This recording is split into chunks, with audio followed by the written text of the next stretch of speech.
ಮೊದಲನೇದಾಗಿ ಇವತ್ತು ನಮ್ಮ ಗೃಹ ಕಚೇರಿಯಲ್ಲಿ ಕರೆದಂಥ ಪತ್ರಿಕಾಗೋಷ್ಠಿಗೆ ಬಂದಂಥ ಎಲ್ಲ ನನ್ನ ಸಹೋದರರಿಗೆ ಸ್ವಾಗತವನ್ನು ಮಾಡ್ತಾ, ಅಂತಾರಾಷ್ಟ್ರೀಯ ಮಹಿಳಾ ದಿನಾಚರಣೆ ಅಂಗವಾಗಿ ಸಾಮೂಹಿಕ ಸೀಮಂತ ಕಾರ್ಯಕ್ರಮವನ್ನು ನಾಳೆ ಬೆಳಗ್ಗೆ CP-HED ಮೈದಾನದಲ್ಲಿ 10:30 ಗಂಟೆಗೆ ಸುಮಾರು 3,000 ಬಸುರಿ ಹೆಣ್ಮಕ್ಕಳಿಗೆ, ಬೆಳಗಾವಿ ಗ್ರಾಮೀಣ ಕ್ಷೇತ್ರದ 3,000 ಬಸುರಿ ಹೆಣ್ಮಕ್ಕಳಿಗೆ ಸಾಮೂಹಿಕವಾಗಿ ಸೀಮಂತ ಕಾರ್ಯಕ್ರಮವನ್ನು ನಾವು ಏರ್ಪಾಡು ಮಾಡಿದ್ದೀವಿ.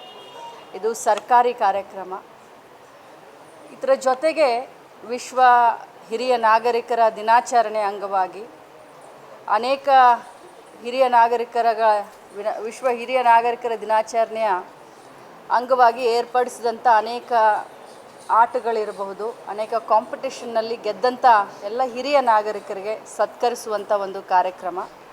ಜೊತೆಯಲ್ಲಿ ವಿಶ್ವ ಅಂಗವಿಕಲರ ದಿನಾಚರಣೆಯ ಅಂಗವಾಗಿ ಸುಮಾರು 100 ಜನ ವಿಕಲಚೇತನರಿಗೆ ತ್ರಿಚಕ್ರ ವಾಹನವನ್ನು ಕೊಡೋದಾಗಲಿ, ಅಥವಾ ಅಂಧ ಮಕ್ಕಳಿಗೆ ಬ್ರೇಲ್ ಲ್ಯಾಪ್ಟಾಪ್ ಕೊಡೋದಾಗಲಿ, ಅನೇಕ ಇಂಥ ಒಂದು ಉತ್ತಮವಾದಂಥ ಒಳ್ಳೆಯ ಕಾರ್ಯಕ್ರಮವನ್ನು ನಾಳೆ CP-HED ಮೈದಾನದಲ್ಲಿ ಹಮ್ಮಿಕೊಂಡಿದ್ದೀವಿ. ಅದರಲ್ಲೂ ರಾಜ್ಯದಲ್ಲಿನೇ ಪ್ರಥಮ ಬಾರಿಗೆ 3,000 ಸಾಮೂಹಿಕ ಸೀಮಂತ ಕಾರ್ಯಕ್ರಮವನ್ನು ನೂತನವಾಗಿ, ಯಾಕಂತಂದರೆ ನಮಗೆ ಹುಟ್ಟುವಂಥ ಮಕ್ಕಳು, ನಮ್ಮ ಇಲಾಖೆಯ ಮುಖ್ಯ ಉದ್ದೇಶ ಏನು ಅಂತಂದರೆ 3 ತಿಂಗಳು ಗರ್ಭಿಣಿಯಿಂದ ಹಿಡ್ಕೊಂಡು 100 ವರ್ಷದ ಮನುಷ್ಯನ ಬದುಕನ್ನು ಕಟ್ಟಲಿಕ್ಕೆ ನಮ್ಮ ಇಲಾಖೆ ಕೆಲಸವನ್ನು ಮಾಡುತ್ತೆ, ಸೇವೆಯನ್ನು ಮಾಡುತ್ತೆ.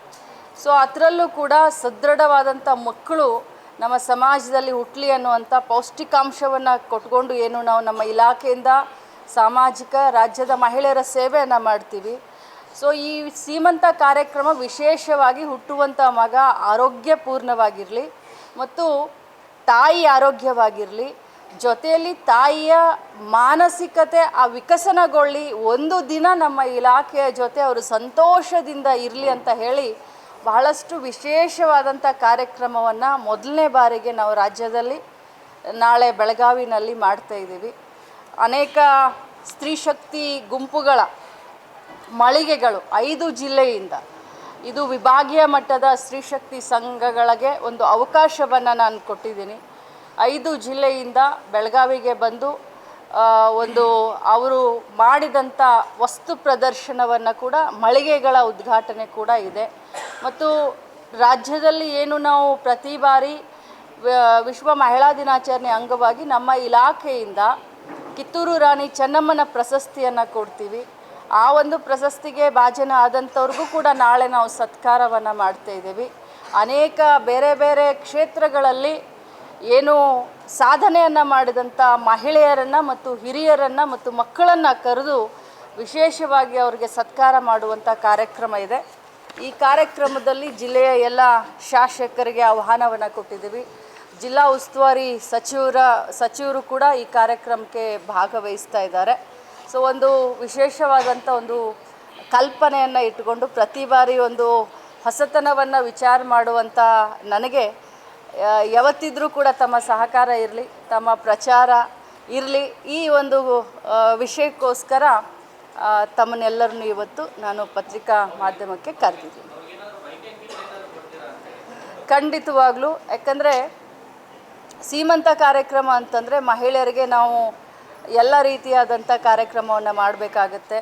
ಸೀರೆ ಆಗಿರಬಹುದು, ಏನು ಸೀಮಂತ ಕಾರ್ಯಕ್ರಮದಲ್ಲಿ ಒಂದು ತವ್ರ ಮನೆಗೆ ಮಗಳನ್ನು ಕರೆದು ಯಾವ ರೀತಿ ಸೀಮಂತ ಕಾರ್ಯಕ್ರಮ ಮಾಡ್ತಾರೋ ಅಷ್ಟೇ ಅದ್ಧೂರಿಯಾಗಿ ಅವ್ರಿಗೆ ಹೋಳಿಗೆ ಊಟನೂ ಹಾಕಿಸ್ತೀವಿ, ಅವ್ರಿಗೆ ಅಷ್ಟೇ ಅದ್ಧೂರಿಯಾಗಿ ಅವ್ರಿಗೆ ಉಡಿ ತುಂಬುವಂಥ ಕಾರ್ಯಕ್ರಮವನ್ನು ಕೂಡ ಮಾಡ್ತೀವಿ. ಜೊತೆಯಲ್ಲಿ ನಮ್ಮ ಇಲಾಖೆಯಿಂದ ತಾವು ಹೇಳ್ದ ಹಾಗೇನು ಒಂದು ಕಿಟ್ ಬಗ್ಗೆ ತಾವು ಹೇಳಿದ್ರಿ, ನಮ್ಮ ಇಲಾಖೆಯಿಂದ ಪ್ರತಿ ಗರ್ಭಿಣಿಗೆ ಇಂತಿಷ್ಟು ತಿಂಗಳಿಗೆ ಅಂತ ಆಹಾರ ಇರುತ್ತೆ. ಸೊ ಅದನ್ನು ಕೂಡ ಅವ್ರ ಮನೆಗೆ ಟೇಕ್ ಹೋಮ್ ರೇಷನ್ ಅಂತ ಹೇಳ್ತೀವಿ ನಾವು, THR ಅಂತ ಹೇಳ್ತೀವಿ. ಮೊದಲು ಹೇಗಿತ್ತು ಅಂತಂದರೆ ಎಲ್ಲ ಅಂಗನವಾಡಿಗೆ ಬಂದು ಗರ್ಭಿಣಿಯರು ಊಟ ಮಾಡುವಂಥ ಕಾರ್ಯಕ್ರಮ ಇತ್ತು. ಕೆಲವರು ಬರ್ತಾಯಿದ್ರು ಅಂಗನವಾಡಿಗೆ, ಕೆಲವರು ಎಲ್ಲಿ ಬಿಡಪ್ಪ ಮಧ್ಯಾಹ್ನ ಊಟಕ್ಕೆ ನಾವು ಅಲ್ಲಿವರೆಗೆ ಹೋಗೋಣ ಅಂತ ಕೆಲವರು ಬರ್ತಾ ಇರಲಿಲ್ಲ. ಸೊ ನಾನು ಮಂತ್ರಿ ಆದಮೇಲೆ ಅದು ಬೇಡವೇ ಬೇಡ, ಅವ್ರಿಗೆ ಪೌಷ್ಟಿಕ ಅಂಶ ಅವ್ರಿಗೆ ಇರಲಿ ಅಂತ ಹೇಳಿ ಅವ್ರ ಮನೆಗೇ ರೇಷನ್ ಕೊಡುವಂಥ ವ್ಯವಸ್ಥೆಯನ್ನು ಮಾಡಿದ್ವಿ.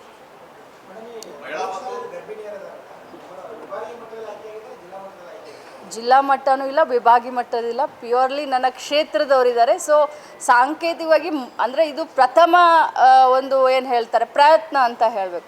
ಅದಕ್ಕೆ ನನ್ನ ಕ್ಷೇತ್ರದಿಂದನೇ ನಾನು ಮಹಿಳೆ ಇದ್ದು, ನಾನು ಕೂಡ ಮಹಿಳಾ ಮಕ್ಕಳ ಇಲಾಖೆ ಸಚಿವೆಯಾಗಿ ಮೊದಲು ನನ್ನ ಕ್ಷೇತ್ರದಿಂದ ಶುರು ಮಾಡೋಣ ಅಂತ ಇವತ್ತು ನನ್ನ ಕ್ಷೇತ್ರದಲ್ಲಿದೆ. 26ನೇ ತಾರೀಕು ಬಳ್ಳಾರಿನಲ್ಲಿ ಮಾಡ್ತೇವೆ. ಹೌದು, ಬೆಳಗಾವಿ ಗ್ರಾಮೀಣ ಮತಕ್ಷೇತ್ರದಿಂದ 3,000 ಗರ್ಭಿಣಿ ಮಹಿಳೆಯರಿಗೆ ಸೀಮಂತ ಕಾರ್ಯಕ್ರಮ.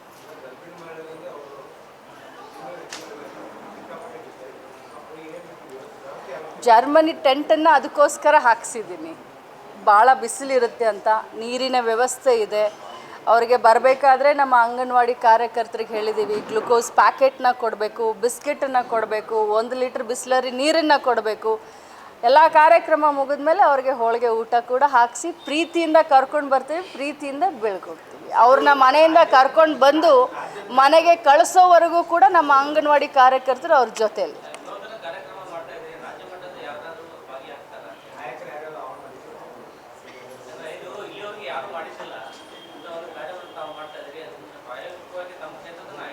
ಪ್ರಾಯೋಗಿಕವಾಗಿ ಇದು ಮೊದಲನೇ ಪ್ರಯತ್ನ ನಮ್ಮದು. ನಾವೆಲ್ಲ ರಾಜ್ಯ ಮಟ್ಟದ ನಾಯಕರು, ನೀವೆಲ್ಲ ನಮ್ಮನ್ನು ರಾಜ್ಯ ಮಟ್ಟದ ನಾಯಕರನ್ನೇ ಮಾಡಿದ್ದೀರಾ. ನಮ್ಮ ಜಿಲ್ಲೆಗೆ, ನಮ್ಮ ತಾಲೂಕಿಗೆ ಸೀಮಿತ ಇಟ್ಟಲ್ಲ, ಮಾಧ್ಯಮದ ಎಲ್ಲರ ಸಹಕಾರದಿಂದ.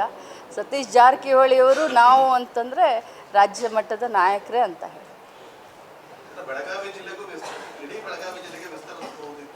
ಖಂಡಿತವಾಗ್ಲೂ ಇದು ಪ್ರಾಯೋಗಿಕವಾಗಿ ಮೊದಲನೇ ಪ್ರಯತ್ನ. ಇದು ಎಷ್ಟರ ಮಟ್ಟಿಗೆ ಇದಾಗುತ್ತೆ ಅಂತ ಹೇಳಿ ನೋಡಿಕೊಂಡು ಮುಂದಿನ ವರ್ಷದಿಂದ ಬೃಹತ್ತಾಗಿ ಮಾಡ್ಬೋದು. ಬರೀ ನನ್ನ ಕ್ಷೇತ್ರದಲ್ಲಿ 3,000 ಅಂದರೆ ಮತ್ತು ಭಾಳ ಸೂಕ್ಷ್ಮ ಕಾರ್ಯಕ್ರಮ, ಭಾಳ ಡೆಲಿಕೇಟಾಗಿ ನಾವು ಅವ್ರನ್ನ ಕರ್ಕೊಂಡು ಬರಬೇಕು. ಇದು ಸಬತ್ತಾಗಿ ಮೀನ್ಸ್ ಎಲ್ಲರೂ ಹಾಗೆ ಇದ್ದಾರೆ, ಬರ್ತಾರೆ, ಕೂತ್ಕೊಳ್ತಾರೆ 4 ತಾಸು ಅನ್ನೋ ಹಾಗಿಲ್ಲ, ಬಸುರಿ ಹೆಣ್ಮಕ್ಕಳು.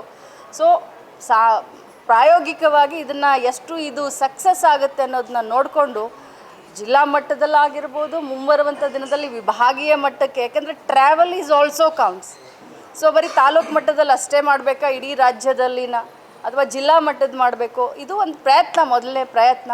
ಇದಕ್ಕೆ ಭಗವಂತನ ಆಶೀರ್ವಾದದಿಂದ ಸಕ್ಸಸ್ ಸಿಗಲಿ, ಯಶಸ್ಸು ಸಿಗಲಿ. ಮುಂಬರುವಂಥ ದಿನದಲ್ಲಿ ಆ ಕಾರ್ಯಕ್ರಮವನ್ನು ಕೂಡ ಮಾಡ್ತೀವಿ.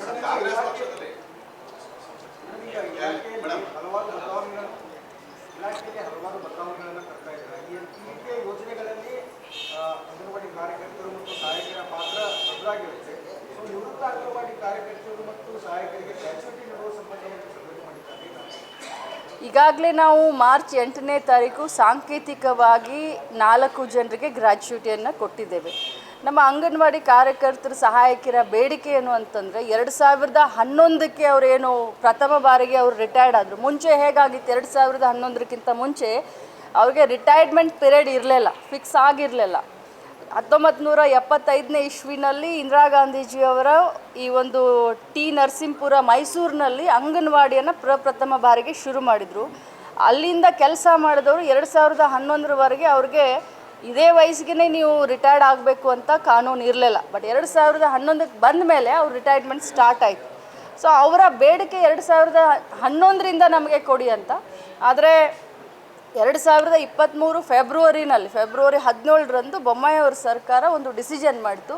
2023 ನಂತರ ಯಾರು ರಿಟೈರ್ಡ್ ಆಗ್ತಾರೋ ಅಂಥವರಿಗೆ ನಾವು ಗ್ರ್ಯಾಚುಯಿಟಿಯನ್ನು ಕೊಡಬೇಕು ಅಂತ ಸರ್ಕಾರದ ಆದೇಶ ಇದೆ. ಸೊ ಅದಕ್ಕೆ ನಾವು ಕೂಡ ಈಗ ವಿಚಾರ ಮಾಡ್ತಾ ಇದ್ದೀವಿ, 11ರಿಂದ ಕೊಡಬೇಕು, 23ರಿಂದ ಕೊಡಬೇಕು, ಅಥವಾ 2 ವರ್ಷ ಮಾಡಿಕೊಂಡು ಅವರ ಬೇಡಿಕೆಯನ್ನು ಈಡೇರಿಸಬೇಕು ಅಂತ. ಬಟ್ ಗ್ರ್ಯಾಚುಯಿಟಿಯನ್ನು ನಾವು ಈಗಾಗಲೇ 39 ಕೋಟಿಯನ್ನು ನಾವು 23ನೇ ವರ್ಷದಿಂದ 2023ನಿಂದ ಯಾರು ರಿಟೈರ್ಡ್ ಆಗಿದ್ದಾರೆ ಅವರಿಗೆ 39 ಕೋಟಿ ಗ್ರ್ಯಾಚುಯಿಟಿಯನ್ನು ನಾವು ಹಂತವಾಗಿ ಕೊಡ್ತಾಯಿದ್ದೀವಿ.